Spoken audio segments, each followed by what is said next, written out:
that is a mood cannot be imposed on you. You've chosen every mood that you've had since birth. And if you don't believe me, think about how anybody could make you feel something that you don't choose to feel.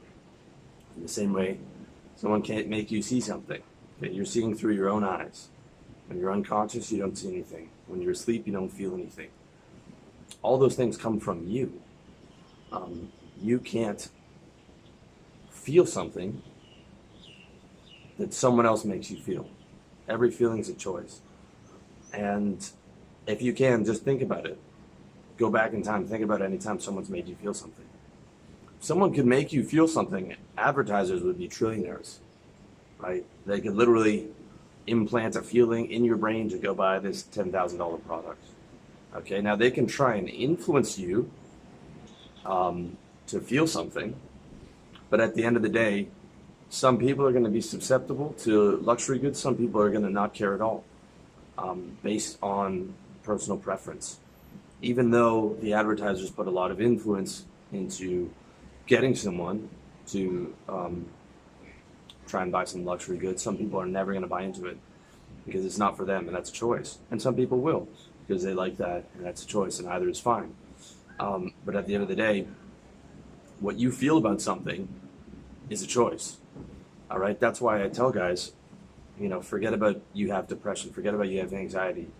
Think about, I've gone into the feeling of depressed as a continual pattern in the past. I've gone into the feeling of anxiety as a continual pattern in the past.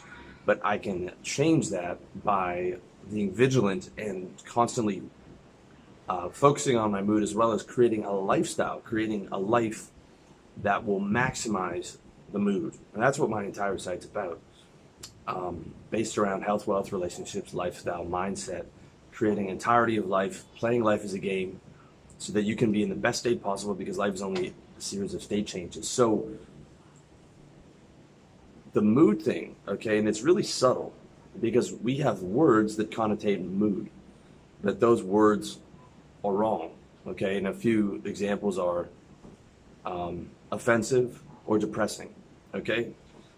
Nothing's offensive, nothing's depressing, because those words assume that mood is an imposition, okay? Now look, if I insult somebody's mother, I know with a high probability that that person will take offense with that, but some people won't, okay?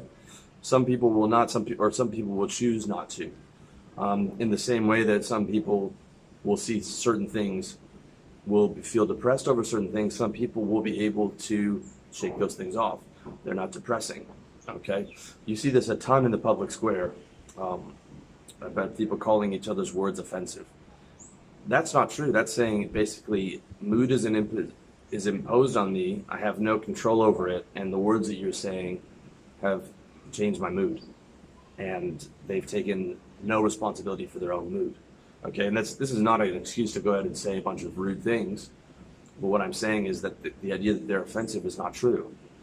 The idea that something is depressing is not true. Okay, you can watch something on TV and think, I feel sad, but saying that it is depressing is giving up control whatsoever over your own state. And it's a very subtle thing, so you have to be careful with that. And the reason why this is so important is because if moods are imposed on you, you're a victim of society, of other people, of influencers, of advertisers. If you don't have control over your own mood, how are you going to change it? How are you going to live an optimized lifestyle? How are you going to be able to be happy every day, or happy as much as possible? How are you going to be able to be strong enough to succeed in entrepreneurship and all these other things if you don't have control over your mood?